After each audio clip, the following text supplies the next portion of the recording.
মুখলিসিনা লাহুদ্দিন, একনিষ্ঠভাবে, হুনাফা, মনে প্রাণে। বলুন সুবহানাল্লাহ। আল্লাহ তাআলা কিন্তু অতটুকু বললেই পারতেন, যথেষ্ট হয়ে যেত যে অমা উমিরু ইল্লা লিয়াবুদুল্লাহ, তাদেরকে নির্দেশ দেওয়া হয়েছে শুধুমাত্র তারা যেন আল্লাহর ইবাদত করে, অতটুকু বললেই যথেষ্ট হয়ে যেত। কিন্তু কত শক্ত করেছেন দেখুন বিষয়টা, কত শক্ত করেছেন দেখুন বিষয়টা। তারপরে বলেছেন কি মুখলিসিনা লাহুদ্দিন, একনিষ্ঠভাবে।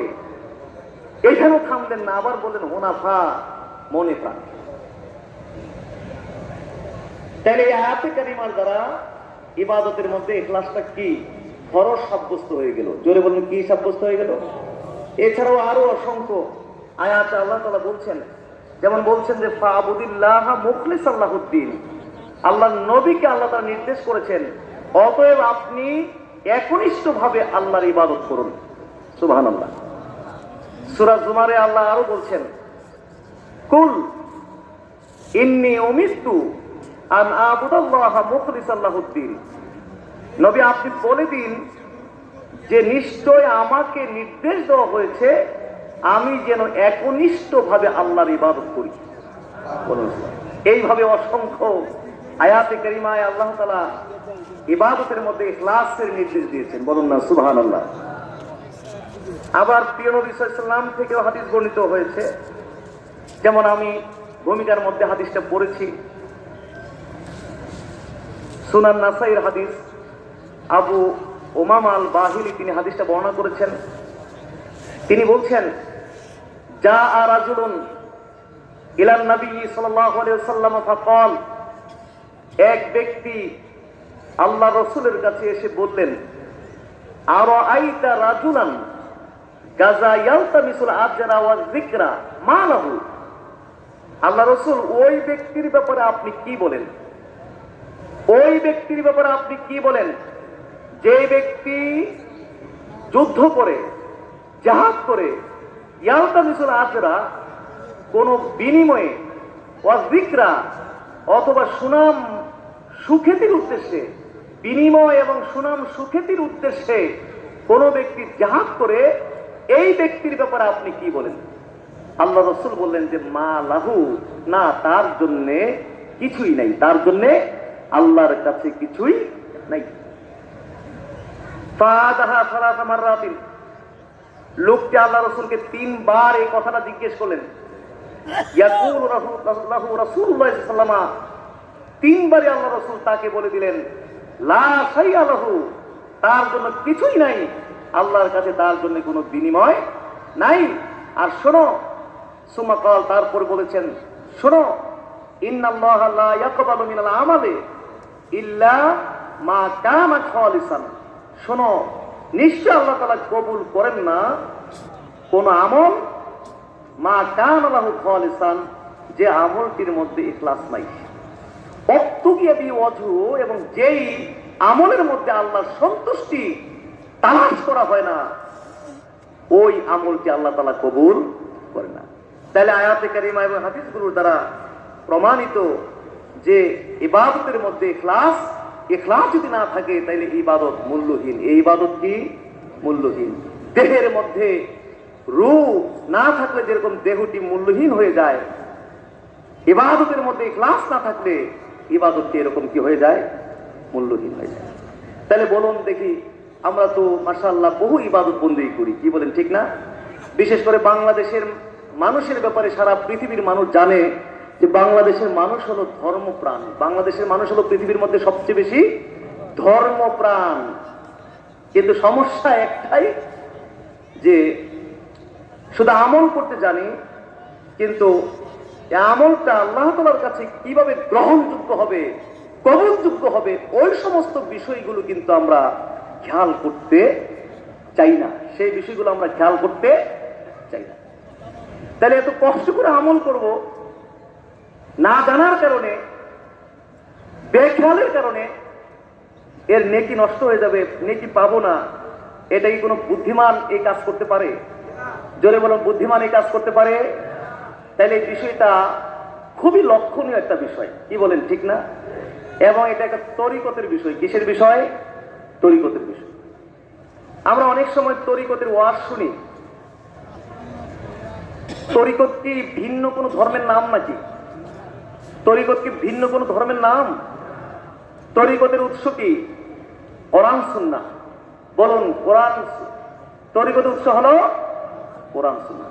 কিন্তু মাঝে মাঝে তরিকতের ওয়াজের নামে এরকম ওয়াজ শোনা যায় যেগুলোর কোনো অস্তিত্ব কোরআন সুন্নাহর মধ্যে পাওয়া মনে হয় যেন এটাকে ভিন্ন একটা ধর্ম বানাই ফেলছে। জোরে বলুন নাউজুবিল্লাহ। এটা ইখলাসের বিষয়। এই ইখলাসটা তরিকতের বিষয়। বলুন না সুবহানাল্লাহ। তরিকত হলো যে ইবাদতটা আমরা করব, কিন্তু এই যে সূক্ষ্ম বিষয়গুলো বা এই জাতীয় বিষয়গুলোকে কোট করা, কোট করে নিজের মধ্যে প্রতিষ্ঠা করা, এইটাই হলো তরিকত। বলুন না সুবহানাল্লাহ। এইটাই হলো কি? তরিকত। তাইলে ইবাদতের মধ্যে ইখলাসটা হলো ফরজ। জোরে বলুন, তরিকতের মধ্যে ইবাদতের মধ্যে ইখলাসটা হলো কি?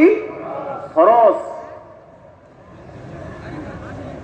তো এই ইখলাস কিভাবে অর্জন হবে? ইখলাসটা কিভাবে অর্জন করব? ইখলাস অর্জন কিভাবে করতে হবে? সহি নিয়তের দ্বারা ইখলাস অর্জন করতে হয়। সহি নিয়তটাকে ইখলাস বলা হয়। বলুন সুবহানাল্লাহ। খাঁটি নিয়তের দ্বারা, সহি নিয়তের দ্বারা ইখলাস অর্জন করতে হয়।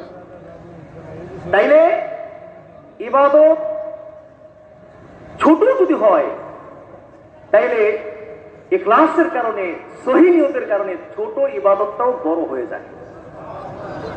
আর সহি নিয়ত, খাঁটি নিয়ত না হলে, মানে ইখলাস না হলে, অনেক বড় আমল ছোট হয়ে যায়। আব্দুল্লাহ ইবনে মুবারক প্রখ্যাত তাবী রাহমাতুল্লাহি আলাইহি, তিনি বলছেন, রুব্বা আমালিন সগীরিন তুকাব্বিরুহু নিয়াহ ওয়া রুব্বা আমালিন কাবীরিন তুসাগগিরুহু নিয়াহ। অনেক ছোট ছোট আমল নিয়ত তাকে বড় করে দেয়। বলুন সুবহানাল্লাহ। এবং অনেক বড় বড় আমল নিয়ত তাকে ছোট করে দেয়। তাহলে মারাত্মক ব্যাপার কিনা? খেয়াল করতেছেন সবাই? কষ্ট হইতেছে? কষ্ট হবে আমি জানি। সুর টুর তো আমি দেই না, জানেন। সুর দিয়ে বলবো না, কারণ গ্রহণ করার যে ওয়েট, সুর দিয়ে বললে এটা নষ্ট হয়ে যায়। ধারণ করার ক্ষমতা থাকে না, শুধু শোনাই হয়। এগুলো আর গ্রহণ করার মতো কোনো ওয়েট থাকে না সুর দিয়ে বলতে। যার জন্য আপনাদের কষ্ট হবে আমি জানি, আমার কথা শুনতে কষ্ট হয়। কিন্তু বছরে একবার এখানে আসেন নাকি প্রতিদিনই এখানে আসেন? বছরে একবার যেহেতু এসেছেন, একবার কষ্ট করতে রাজি আছি না? বেশি কষ্ট হয়ে যাবে এই জন্যে। ছোট ছোট আমল নিয়তের কারণে বড় হয়ে যায়, আবার বড় বড় আমল নিয়তের কারণে কি হয়ে যায়? ছোট হয়ে যায়। ইমাম বুখারী রহমাতুল্লাহি আলাইহি, তিনি বুখারী লিখেছেন। কি বলেন? নাম শুনেছেন তো বুখারী? পৃথিবীর সমস্ত আলেম ওলামা, মুহাদ্দিসিনে কেরাম ঐক্যমত পোষণ করেছেন, আসাহুল কুতুবে বাসাহুল কিতাবে বাদা কিতাবিল্লাহি তাহাতা আদিমিস সামায়ে সহিহুল বুখারী। বলুন সুবহানাল্লাহ। আসমানের নিচে আল্লাহর কিতাবের পরে সবচেয়ে বিশুদ্ধ কিতাব হলো সহিহুল বুখারী। বলুন সুবহানাল্লাহ। ইমাম বুখারী লিখছেন এই কিতাবখানা, এবং বিভিন্ন অধ্যায় দিয়ে তিনি কিতাবটাকে সাজিয়েছেন। প্রথমে যে অধ্যায়টা দিয়ে তিনি শুরু করেছেন, সেই অধ্যায়টি হলো কিতাবুল ওহী। জোরে বলুন, সেই অধ্যায়টি কি? কিতাবুল ওহী, ওহীর অধ্যায়। এই শিরোনাম দিয়ে তিনি শুরু করে ওহীর অধ্যায়, এই শিরোনাম দিয়ে শুরু করে ওহী সংক্রান্ত হাদিসগুলো উল্লেখ করার পূর্বে তিনি সর্বপ্রথম নিয়তের হাদিসটাকে উল্লেখ করলেন। বলুন না সুবহানাল্লাহ। কিতাবুল ওহী উল্লেখ করলেন কেন? এই শিরোনাম এত বিশাল খেদমত তিনি করবেন, যদি নিয়তটাই ঠিক না করা যায় তাহলে তো গোটা পরিশ্রম সবটা কি হয়ে যাবে? বরবাদ। জোরে বলেন, সবটা পরিশ্রম কি হয়ে যাবে? বরবাদ হয়ে যাবে। এই জন্য নিয়তের হাদিসটাকে তিনি প্রথম উল্লেখ করলেন। আর এই হাদিসটা কখন বলেছেন নবীজি কখন বলেছেন? উম্মে কায়েস নামে এক মহিলা মদিনায় হিজরত করে চলে গেলেন। তার সাথে মুহাজিরে উম্মে কায়েসের প্রেম প্রীতি ভালোবাসার সম্পর্ক ছিল, বিবাহ বন্ধনে আবদ্ধ হবে কথা ছিল, কিন্তু তিনি হিজরত করে চলে যাচ্ছেন। জিজ্ঞেস করা হলো যে বিবাহ শাদী, হিজরত করে চলে গেলে বিবাহ শাদীর কি উপায় হবে, কি অবস্থা হবে? তো উনি বলছেন, আমাকে বিয়ে শাদী করতে চাইলে তোমাকে হিজরত করতে হবে। বলছে ঠিক আছে, আমি বিবাহের জন্য প্রয়োজনে তোমার জন্য আমি হিজরত করব। হিজরত করে চলে গেছেন। নবী জানতে পেরেছেন ওহীর মাধ্যমে, অথবা নবীজিকে জিজ্ঞেস করা হলে যে এই যে হিজরত করলো তার জন্য সে কি কোনো নেকি পাবে? আল্লাহ রাসূল বললেন তখন এই হাদিসটা, ইন্নামাল আমালু বিন্নিয়াত, সমস্ত আমল তার নিয়তের উপর নির্ভরশীল। ওয়া ইন্নামা লিকুল্লি ইমরিইম মা নাওয়া, প্রত্যেক ব্যক্তি যা নিয়ত করে তা পাবে। ফামান কানা হিজরাতুহু ইলা দুনিয়া ইউসিবুহা আও ইলা ইমরাআতিন ইয়ানকিহুহা ফাহিজরাতুহু ইলা মা হাজারা ইলাইহি। সুতরাং যে হিজরত করবে দুনিয়ার লাভের উদ্দেশ্যে, আও ইলা ইমরাআতিন ইয়ানকিহু, অথবা কোনো নারীকে বিবাহের উদ্দেশ্যে, ফাহিজরাতুহু ইলা মা হাজারা ইলাইহি, তার হিজরতটা হবে যেই নিয়তে সে হিজরত করেছে সেই অনুযায়ী। তার মানে এই হিজরতের কোনো নেকি সে পাবে। বলুন দেখি, হিজরত কি ছোট আমল না বড় আমল? জোরে বলেন, হিজরত কি ছোট আমল না বড় আমল? হিজরত করা কি সহজ না কঠিন? এটা কি আনন্দের নাকি কষ্টের? আপনি যে গ্রামে বাস করেন, বাপ দাদা পূর্বপুরুষরা বাস করেছে, আপনি সেখানে বাস করেন, সেখানে আপনার বাবা মা স্ত্রী সন্তান, বাড়িঘর, দোকানপাট, জমি জমা সবকিছু রয়েছে সেখানে। কোনো কারণে যদি আপনাকে আপনার গ্রাম থেকে হিজরত করে চলে যেতে হয়, এটাকে আনন্দের কথা না কষ্টের কথা? কম কষ্ট না বেশি কষ্ট? যুদ্ধ বিধ্বস্ত সিরিয়ার অবস্থা আপনারা জানেন। হাজার হাজার কোটি টাকার মালিক রাস্তার ফকির, বিলিয়ন মিলিয়ন ডলারের মালিক বিশ্বের বিভিন্ন দেশে শরণার্থী হয়ে মানবেতর জীবনযাপন করতে হচ্ছে। তাহলে হিজরতটা কি সহজ না কঠিন, কষ্টের না আনন্দের? আর নবীর সময় হিজরত ছিল আরো বেশি কঠিন। দেখা গেছে ফ্যামিলিতে মাত্র একটা লোক মুসলিম হয়েছে, কালিমা পড়েছে, মুসলিম হয়েছে, বাপ মা স্ত্রী সন্তান বাড়ি ঘর ব্যবসা বিজনেস সমস্ত কিছু ফেলে দিয়ে আল্লাহর নির্দেশে নবীর মহব্বতে হিজরত করে মদিনায় চলে যেতে হয়েছে। বলুন না, এত কঠিন হিজরত করার পরেও তার হিজরতের কোনো নেকি পেল না কেন? তার এই হিজরতের মধ্যে সহি নিয়ত ছিল না, ইখলাস ছিল না। নিয়ত বড় আমলকে কি করে দেয়? ছোট করে দেয়। জোরে বলুন, কি করে দেয়? আবার ছোট ছোট আমলকে নিয়ত কি করে দেয়? বড় করে দেয়। হ্যাঁ, যেমন আল্লাহ রাসূল বলছেন, ইন্নাকা লান তুনফিকা নাফাকাতান তাবতাগী বিহা ওয়াজহাল্লাহ ইল্লা উজিবতা বিহা হাত্তা মা তাজালা ফি ফাইমরাতিক। আল্লাহ রাসূল বলছেন, তুমি যা খরচ করো, সেই খরচের উদ্দেশ্য যদি হয় আল্লাহর সন্তুষ্টি, ইল্লা উজিরতা বিহা, তাইলে তুমি তার নেকি পাবে। হাত্তা মা তাজআলা ফি ফামিমরাআতিক, এমনকি তুমি তোমার স্ত্রীর মুখে যে লুকমাটা তুলে দিয়েছ ওইটার বিনিময়ে তুমি নেকি পেয়ে যাবে। বলুন না সুবহানাল্লাহ। স্ত্রীর মুখে লুকমা তুলে দেওয়া এটা কি একবার বড় কোনো বিষয়? ডেলি তো আমরা স্ত্রী সন্তান নিয়ে খাবার দাবার খাই, কি বলেন ঠিক না? 3 বার না হলেও তো দৈনিক অন্তত 1 বার খাওয়া পড়ে। স্বামী স্ত্রীকে একটু মহাব্বত করে মুখে 1 লোকমা খাবার দিয়ে দিল, অথবা স্ত্রী স্বামীর মুখে একটু লোকমা দিয়ে দিল, এটা একদম সহজ একটা ব্যাপার।